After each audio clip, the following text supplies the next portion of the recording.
아까 분명히 사람이 많았는데 동아리방에 있던 사람이 이거보다 많았던 것 같습니다. 그쵸? 네, 아무튼 우리의 7주차 프로그래밍 세 번째 이야기.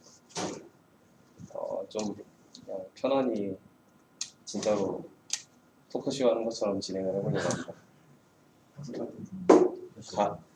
가족 같은 선배가 가족 같은 선배? 야? 우리 수책에도 정부 대학. 이거 뭐 홈페이지 가면 나오고 보면 뭐 이산 수학 자료 구조 계산 이론 논리 설계 공학 수학 그리고 이런 2학년 2학년 2학기 과목 나름 개설되는 학기 기준 학기가 있지만 결국에는 듣는 사람이 하도 많으니까 한 학기에 2개 개설하고 1학기에 2개, 2학기에 2개 계속 이렇게 개설되는 과목들도 있고 있어요. 3학년 과목이란 특히 뭐 그게 중요한 게 아니고 보면 도대체 내가 뭘 배워야 되고 뭘 들어야 되겠는가 그래요. 대체 뭘 해야 될까 하는 마음이 여러분은 조금은 있을 거라고 생각을 해요. 그냥 다 같이 듣는다니까 수강 신청 사이트에 올라온 거 보고 이번에는 이걸로 짜봐야지. 그 뭐지? 수강 편람 맞나? 그러니까 그 쿨타임 같은 걸로 수강 편람 그 학기에 업데이트되는 거, 그 학기에 개설되는 거 올라와야지 이제 그것 중에서 시간 맞는 걸로 듣고 그러는데 이제 뭐 천천히 앞으로 2학년, 3학년 때 내가 무슨 과목을 들어보고 뭐 그 전에 또 혼자 공부도 좀 해보고 관심 있으면 공부도 좀 더 해보고 알아보고 뭐 뒤에 나오겠지만 프로젝트 참여도 하면서 배워도 보고 근데 뭘 해야겠는가 뭘 할까 그런 거에 대한 얘기예요.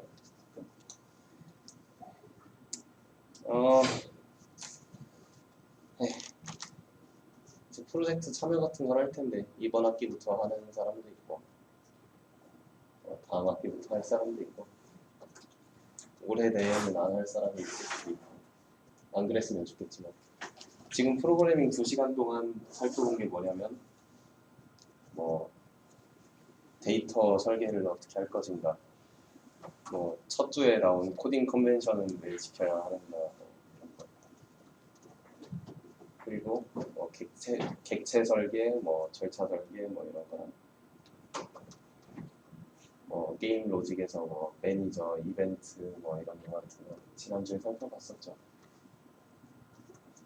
뭐 그런 얘기들을 하고 나서도 사실 그게 전부면 여러분 중에서도 제 말 듣고 뭐 대충 듣고 이해한 사람도 있고 할 텐데 그것만으로 게임을 만들 수 있으면 만들었겠지 진작에. 이수 체계도를 보면 대충 이 화살표가 있는데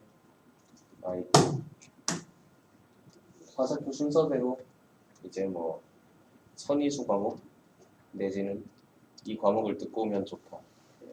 이 과목을 안 듣고 와도 괜찮지만 미리 듣고 와서 다음 과목을 들으면 더 깊고 풍성하게 이해를 할 수 있다 이런 내용들이 있는데 당연히 이런 의존 관계가 있으면 과목 간에 그러니까 과목이 계열이 있겠죠. 내용상에. 그래서 대충 한 3갈래를 토대로 얘기를 잠깐 한 5분씩만 해봐야지. 첫째는 저 하늘색 그래픽스 얘기를 좀 해봅시다.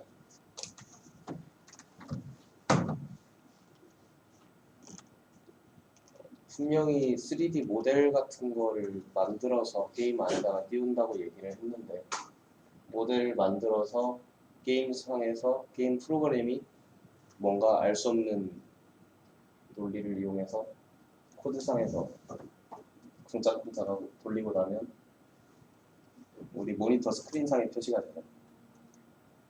스크린상에 표시되는 건 우리가 그냥 뭐 이미지 캡처해서 JPEG으로 만들어가도 알듯이 2D 파일이죠. 픽셀을 가로 세로로 배치해 놓은 2D 파일인데 2D로 결국에는 모니터에 2D로 변환이 돼야지 모니터에 찍어서 나올 수가 있는 거죠. 3D에서 2D로의 변환은 어떻게 할 것이냐? 뭐 일단 월드 스페이스라고 해서 뭐 게임 내에 좌표 공간이 있고 이 3차원 좌표 공간 상에다가 물체들을 배치를 한 다음에 이것을 카메라라는 무언가가 마찬가지로 세계 공간 안에 들어있으면 모션 카메라가 이 물체를 찍어서 마치 우리가 실제 공간에서 3차원 상에 있지만 이것을 우리가 눈으로 보거나 카메라로 찍으면 그게 2차원의 이미지가 되는 것처럼 마찬가지로 스크린에 나올 때도 그런 식으로 이 모델이 돼 있어요. 실제로 그게 어떻게 이루어지느냐? 당연히 결국에는 컴퓨터의 본질적인 역할인 계산을 하는 거예요. 좌표 변환. 예를 들면 3D에서 3D로 변환을 한번 하고 그러고 나서 3D에서 2D로 한 번 더 변환을 하고 그래서 마치 직육면체가 있는데 우리가 한꺼번에 최대 한 3개의 면 정도나 볼 수가 있죠. 그러면 그 3개의 면이 그림자가 지듯이 우리 사진이 찍혀지듯이 그 스크린상에 뭐가 된다고 하냐면 투사가 된다, 프로젝션이다 얘기를 하고 프로젝션이 되는 거는 결국에는 좌표 변환 3차원에서 3차원으로 또는 3차원에서 2차원으로의 좌표 변환이 일어나게 되고 우리가 만약에 저 지금 원기둥처럼 생긴 거를 좌표 변환하는데 어떤 연산이 들어간다 하면 아니지. 그러니까 원기둥상에 어떤 점들이 여러 개 있다. 뭐 30개 있다. 그럼 그 30개에 대해서 다 좌표 변환 연산을 해주고 그 좌표 변환 연산을 쭉 한 다음에 우리 눈에 보이는 면이 무엇인지를 판단을 해서 그 면을 실제로 우리 스크린 공간으로 투사를 해줘야 된다는 거죠. 이 절차가 말로 하기도 복잡하지만 좌표를 변환을 하고 그 다음 우리 눈에 보이는 그 면들의 텍스처를 입히고 예를 들면 뭐라고 책상이다. 그럼 책상 표면같이 생긴 거를 입히고 그러죠. 그래서 실제로 책상처럼 보이게 만들고 그냥 회색의 책상처럼 생긴 그냥 점과 선과 면으로 이루어진 책상 모양의 무언가가 아니고 진짜로 게임 내에서 책상처럼 보이게 하기 위해서 색깔도 입히고 무늬도 입히고 하는 텍스처 2D 다 저렇게 얘기도 나왔죠. 3D도 나왔죠. 둘 다 나왔어. 마찬 결국에는 그 모든 과정을 거쳐서 스크린에 나타내는 거 다 계산을 한다고 하죠. 계산을 하는 거기 때문에 여러분이 게임에서 뭐 프롭을 켠다. 그죠? 옵션 따라서 조정을 해서 최소 옵션으로 돌리기도 하고 최고 사양으로 돌리기도 하고 그럼 사양 안 맞는 데서 최고 사양으로 돌리려고 하면 프레임 드랍이 일어나지 않아. 그 버벅버벅하고 마우스도 제대로 안 움직이고 내가 특히 뭐 총 쐈는데 불꽃 올라오고 피 튀기고 이런 거 막 화려한 무언가가 화면상에 등장을 해야 할 때 특히 막 화면이 툭툭 끊기는 현상을 볼 수 있는데 왜 화려한 이펙트가 들어갈 때 화면이 끊기느냐 결국에는 그 화려한 이펙트를 만들기 위해서 다 계산을 해줘야 되기 때문이에요. 그 화려한 이펙트 같으면 예를 들면 피를 튀겨야 돼. 그러면 우리가 핏방울이 실제로 어떻게 하냐면 총을 맞은 캐릭터로부터 핏방울을 한 300개 조금 뿌리면 한 30개 뿌릴 수 있을 것이고 한 300개에서 1000개 정도를 촥 뿌리는 거예요. 그러면 핏방울이 날아가면서 빨간색으로 어떤 덩어리 져서 그죠? 근데 그냥 이렇게 날려보내면 안 될 거예요. 우주 공간으로 날아가면 안 되고 당연히 적당히 벽에 가서 부딪히면 떨어져서 거기서 빨간 핏자국이 돼야 될 거고 바닥에 떨어질 수도 있고 좀 잘 만들었으면 다른 캐릭터가 그 핏자국을 맞을 수도 있죠. 여기 보면 산하고 물을 렌더링을 해놓은 그게 있어요. 결과물이 있는데 얘는 확실히 그래픽 뭔가 컴퓨터를 이용해서 렌더링을 한 것 같이 생겼죠. 이거는 훨씬 실제 같은데 이것도 렌더링을 한 거예요. 우리가 게임 내에서 실시간으로 이 정도까지 렌더링을 하는 게 가능해요. 물 표현을 기술이 많이 발전해져서 물론 그렇게 하기 위해서는 첫째로는 결국에는 뭐가 필요하냐면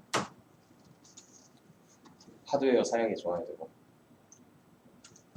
그 다음 그 하드웨어 좋은 하드웨어를 잘 활용할 수 있는 좋은 코드를 짜야 된다 이거죠. 그래서 뭐 짧게는 오픈GL 최소한은 이제 오픈GL부터 그 다음 GL 쉐이더 랭귀지 또는 뭐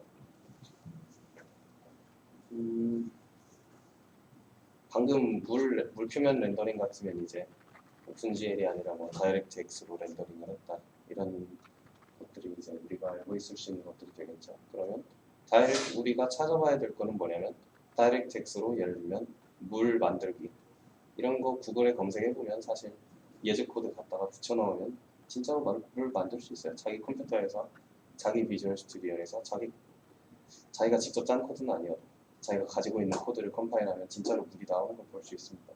얼마나 참 좋은 세상이에요.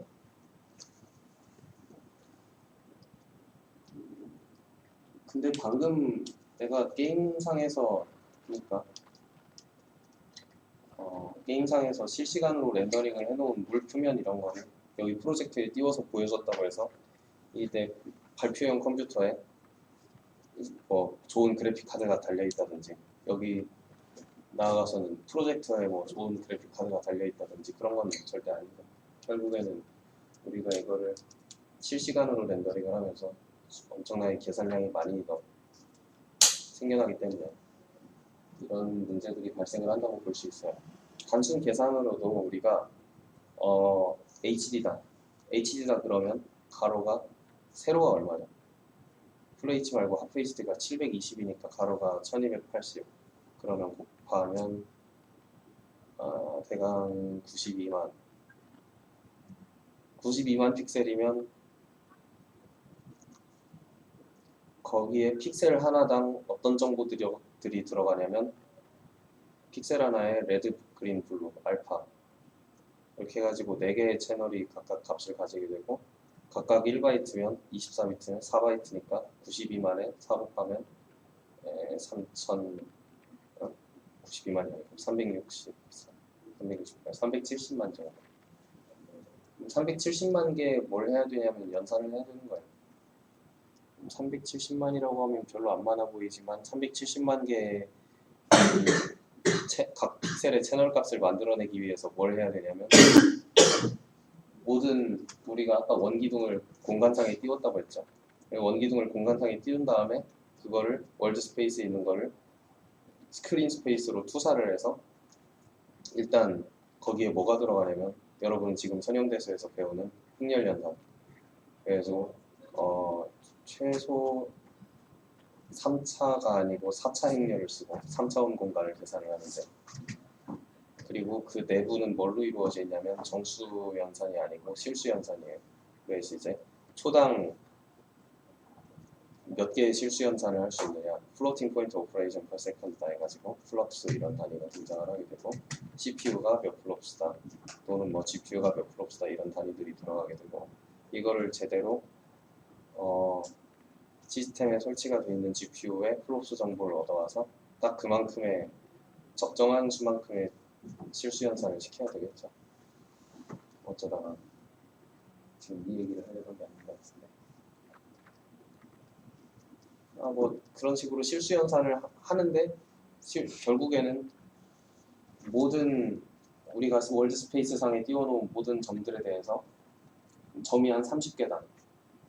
그리고 그러면 면은 30개, 점이 30개면 면이 대충 몇 개일까?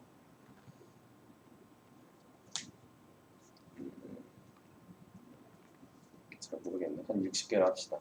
60개의 면에 대해서 각각 그 면이 스크린 스페이스에 투사가 됐을 때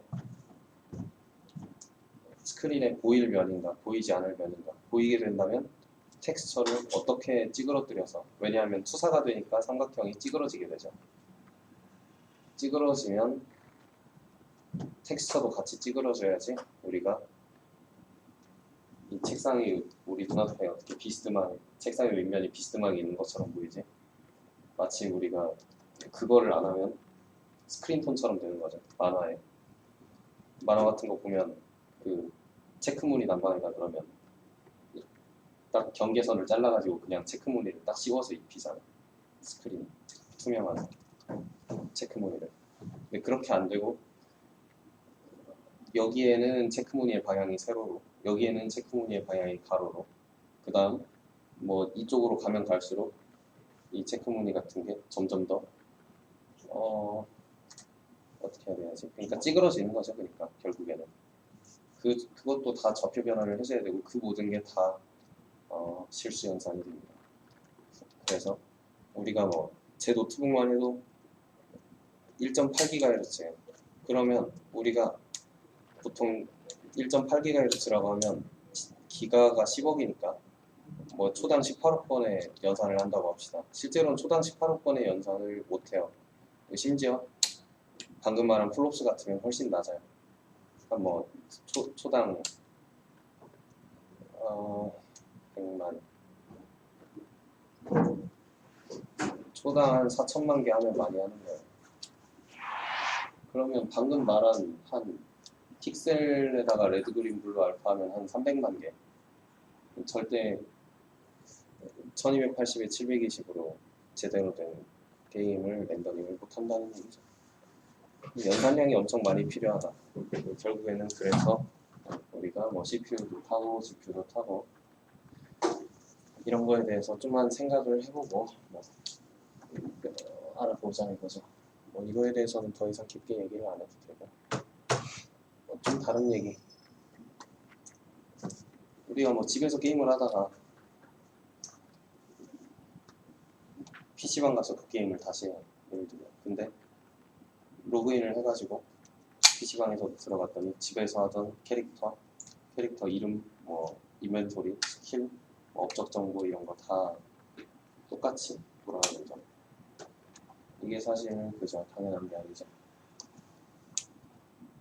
게임이라고 하면 기본적으로 프로그램이기 때문에 내 컴퓨터 상에서 내 컴퓨터에 저장된 프로그램이 내 컴퓨터에 저장된 정보를 토대로 돌아가는 건데, 이게 어떻게 해서 나한테 적정한 정보를 나한테 맞춤형으로 줄 수 있을 것인가. 결국에는 아이디 패스워드가 서버에 일단 건네지면 서버가 우리한테 뭘 주겠어요. 일단 아이디 패스워드가 맞아야 돼. 이거는 내가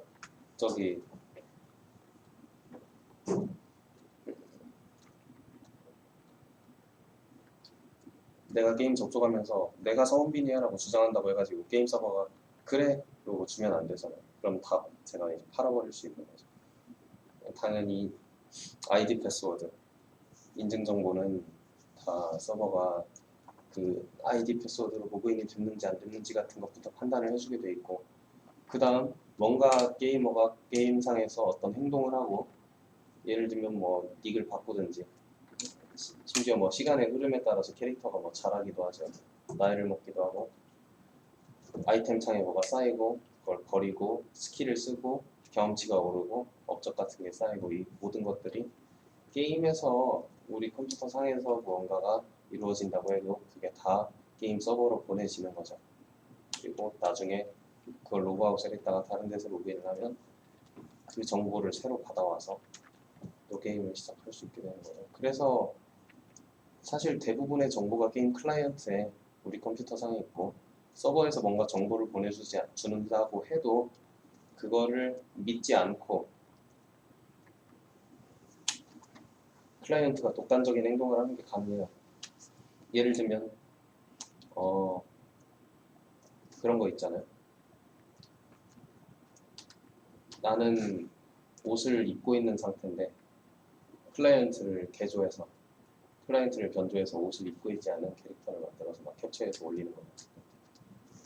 그게 다 서버는 클라이언트한테 너는 옷을 입고 있는 상태다라고 지시를 하겠죠, 당연히. 근데 클라이언트가 그거를 믿지 않고 그냥 그러면 서버상의 다른 유저들한테는 어떻게 보이겠어요? 당연히 그냥 옷을 입고 있는 상태로 보이죠.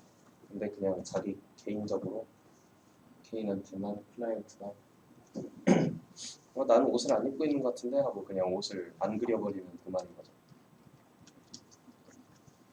그런 거라든지 아니면 지난번 프로그래밍 2회차 때 얘기한 PVP에서의 네트워크 문제. 자, 지난주 아는 사람은 여기 없죠.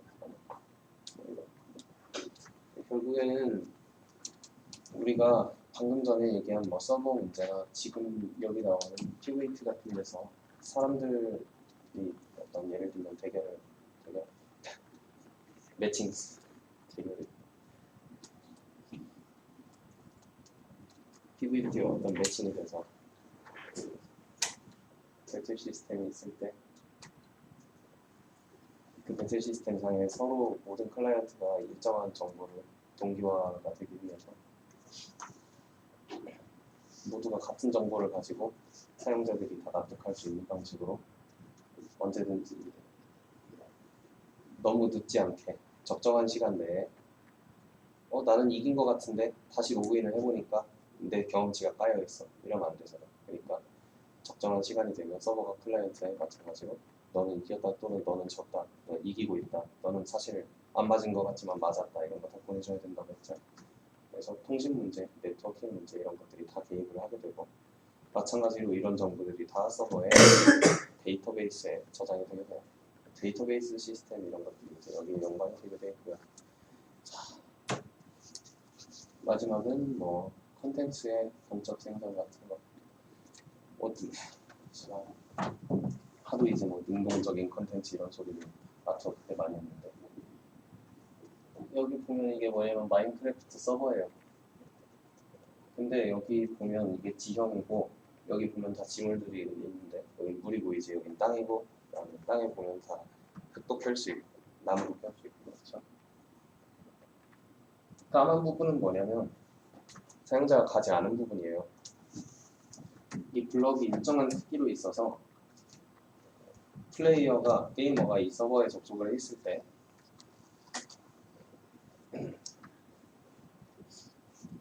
예를 들면 여기는 돌아다닌다 플레이어가 그러면 여기는 지형을 생성을 해주고요 동적으로 그 다음 이쪽으로 이동을 한다 그러면 플레이어 시야에 보이는 만큼의 플레이어한테 지금 당장 필요한 만큼의 지형을 또는 지물을 근처에다가 배치를 해서 동적으로 생성을 해주는 거예요. 그리고 이 까만 부분은 아직은 생성이 안 된 부분인 거죠. 그래서 마인크래프트 같은 오픈월드 게임 같은 거는 사용자가 실시간으로 서버를 어디에 접속을 하느냐에 따라 서버에 접속을 해서 어느 공간을 돌아다니느냐에 따라서 그 랜덤하게 지형 지물이 생성이 되고 많이 돌아다니면 돌아다닐수록 당연히 땅도 많아지고 자원도 많아지고 그러겠죠. 물론 그럼으로부터 생기는 여러 가지 문제가 있습니다. 조금만 더 얘기해요. 어떻게 동적으로 지형을 생성을 할 것인가 하면 이제 시야 안에 있는 부분을 생성을 해야 되는데 이런 게 이제 어떤 그래픽 관점에서의 최적화이기도 해요.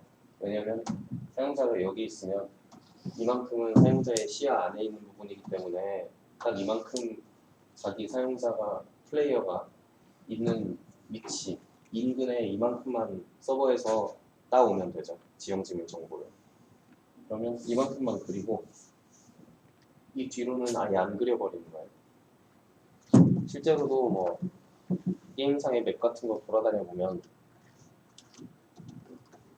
저 멀리 있는 오브젝트 같은 것들은 탐사를 하면서 다님에 따라서 없던 나무가 갑자기 툭툭 생겨나고 그렇죠. 저 멀리서 그런 것들 같은 게 이제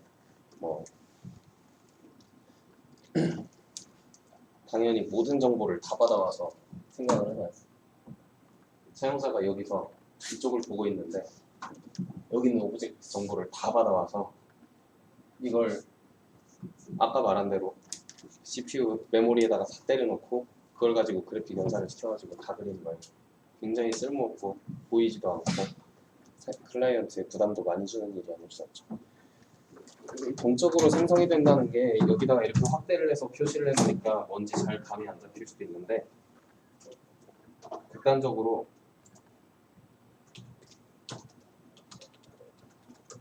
우리 캣도의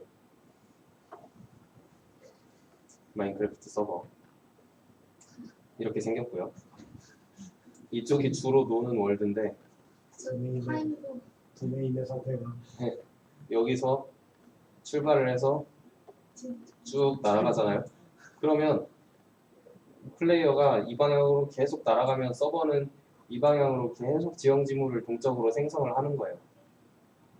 그리고 한 번 생성된 지형 지물은 사라지지 않고 남아있으니까 계속 이런 일이 발생을 하겠죠. 네, 계속 이렇게 날아가는 거예요. 계속. 여기서 또 놀고 있네 이제. 여기서 한참 돌아다니면서 놀았으니까 이제 이렇게 생겼겠죠. 제발 너무 멀리 날아가지 말아달라고 좀 부탁을 해야 될 정도로 서버 관리자. 아무튼 좀 감이 잡혔을 수 있는데, 이런 것들을 어떻게 생성을 해줄 것인가 하는 것도 연구가 많고요. 당장 뭐 이런 거를 동적으로 생성한다고 하면 감이 얼마나 잡힐지 모르겠어요. 미로 같은 거 동적 생성할 수 있겠죠. 2차원에 그 벽 세워놓고 출발점에서 도착점까지 가는 크기로. 그런 거 미로도 동적 생성하는 거 찾아보면 바로 나오고요. 코드 긁어다가 컴파일만 해서 미로 생성할 수 있습니다. 물론 여러분한테 그렇게 하고 만족하고 땡 끝나라. 그런 것들을 발전시키면 다 이런 게 나오는 거죠. 지형지구 생성이. 그리고 몹, 우리가 던전을 돌면서 몹이 플레이어를 동적으로 공격을 안 하면 어떡해요? 무슨 모바일 게임 이런 거는 우리가 짜잔 배틀하고 포켓몬 같은 데서 하듯이 누구는 누구를 공격했다 그리고 마이너스 839 뜨고, 누구는 누구를 공격했다 437 이렇게 뜨고, 그렇게 만들 수도 있는데 순서대로 턴제로 그냥 한번 때릴 때마다 랜덤하게 같이 깎이게 만들 수도 있어요. 모든 몹이 그렇게 작동을 한다면 얼마나 참 재미가 없을까. 던전 돌면서 내가 때리기 전에 막 보스가 나를 발견해가지고 먼저 때리고, 그죠? 내가 공격을 하려고 하면 보스가 피하기도 하고, 던전 보스가 그다음 공격을 한 번에 막 여러 개 조합해서 쓰기도 하고, 방어 스킬을 쓰기도 하고 그러죠. 실제로 뭔가 이게 데미지가 10만큼 들어가야 되는데 3만큼 들어감으로써 이거는 얘가 방어 스킬을 썼다 이게 아니고, 던전상의 몹이 실제로 스킬을 쓰는 거예요. 방어든 공격이든. 결국엔 뭐냐면 일종의 인공지능인데, 마인크래프트를 또 예로 한번 들어봅시다. 이 바다에 보면 파란색이 바다잖아요. 일정 밀도로 오징어 또는 이 흙 같은 데 보면 밤에는 좀비 만들어지고 그렇죠. 얘네가 좀비는 차라리 나아요. 밤에는 생겼다가 낮에는 싹 없어지니까. 밤낮 없이 돌아다니는 오징어라는 애가 있는데, 얘가 서버를 아주 잡아먹어요. 서버가 아주 뜨거워서 죽어버리는데, 왜냐? 서버가 일정 주기로 정보가 맵 전체에 대해서 갱신이 되는데, 그러면 예를 들면 해가 움직이고, 그 다음 좀비가 한 칸 이동하고, 오징어 한 칸 이동하고, 그런 게 이제 세계가 갱신이 되는 거예요. 마인크래프트에 이 바쁜 오징어님께서는 세계 마인크래프트의 맵상의 월드가 한 번 갱신이 될 때마다 자기가 어느 방향으로 이동할지를 알아야 되겠어요. 알아야 되겠네. 이거 어떻게 짜여 있냐면 계속 돌고 도는 거예요. 서버가 돌면서 무슨 일을 하냐면 해 한 번 움직이고, 그다음 좀비들 나타날지 안 나타날지 체크하고, 나타났으면 한 번씩 움직여주고, 좀비가 또 뭐 플레이어 공격할 수도 있고 그런데 하는 일도 없는 오징어는 바닷속에서 계속 왼쪽으로 갔다가 오른쪽으로 갔다가 이런 헤엄치는 거를 계속 그냥 서버에서 그게 플레이어한테 자기가 보이고 있는 것도 아닌데 바닷속에서 헤엄치느라 다 잡아먹는 거죠. 이거는 잡아먹는다는 게 무슨 뜻이냐면 이제 CPU의 연산량을 잡아먹는다는 뜻이에요. CPU가 심한 경우에는 타기도 합니다. 예전에 개통의 마인크래프트 서버가 하나 그렇게 CPU가 탔어요. 오징어 때문에. 굉장히 나쁜 이에 속해요. 그죠? 내가 말한 거 반대로만 짜면 돼요. 인공지능은.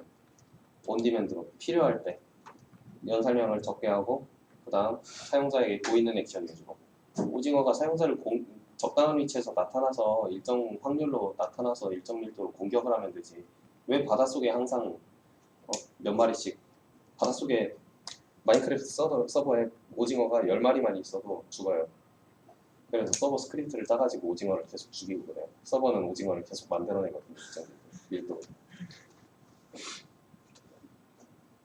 보이지도 않는 그냥 자기 혼자 유유히 헤엄쳐 나타니는 그러다가 플레이어가 일정 범위 안에 있으면 이제 뭐 그때 공격을 하든지 말든지 하겠죠.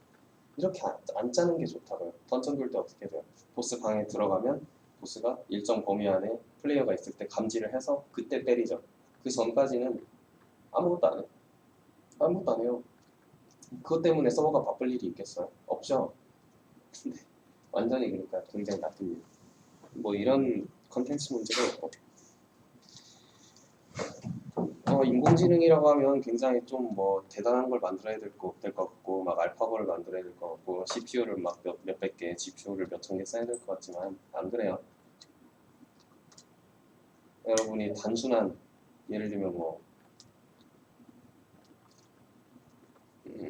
오목 같이 두는 것도 어려운가? 미로를 자동으로 생성을 해요.